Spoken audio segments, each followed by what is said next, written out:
I think my biggest fear about AI is it's escalating the fragmentation of society. What we've been able to understand speaking with everybody today is that it's very collaborative, people working with the technology to advance society, I guess. Today we're here in Parker's Piece working with the Kavli Centre, talking to members of the public about their hopes and fears around artificial intelligence. It's a chance to bring together researchers who are working at the cutting edge of various scientific fields, in this case AI, with members of the public to have a conversation about where are we going with this area of research. Putting the Hopes and Fears Lab on two great big red London buses is an opportunity for every type of public.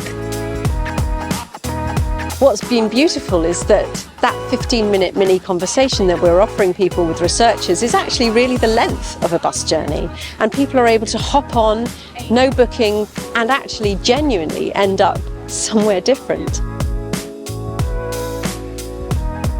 Chance to chat to our scientists, to find out a bit more about what they do, to bring conversations to a level that everyone can engage with so that they can talk to us about their hopes and fears.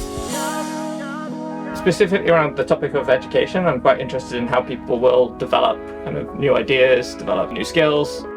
If we can educate people and empower people with the tools, information, we can actually see the positive side of those technologies.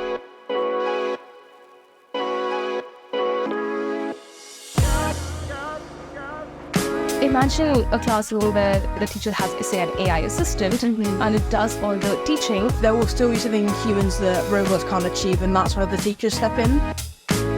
What do you think about the AT is dangerous in the future? Dangerous for humans? Yes.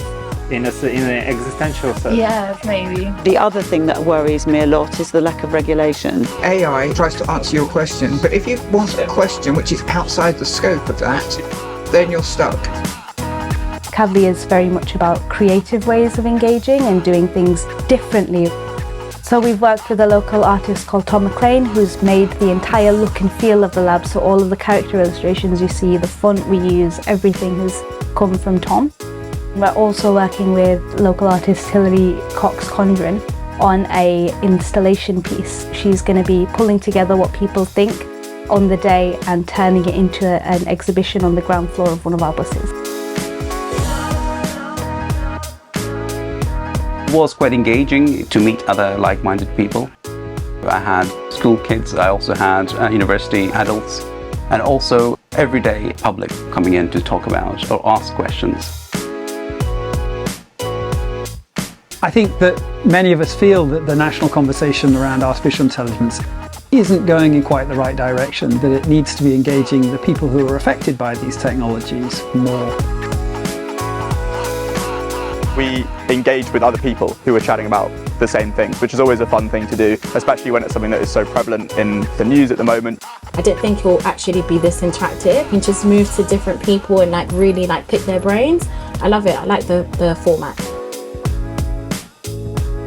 I've had members of the public saying, thank you for doing this, because I've heard about AI wall to wall in the news in the last few weeks leading up to the AI summit, and we haven't had a chance to talk about it, and nobody has asked us if we are indeed on board with the idea of what this technology is going to do to our future.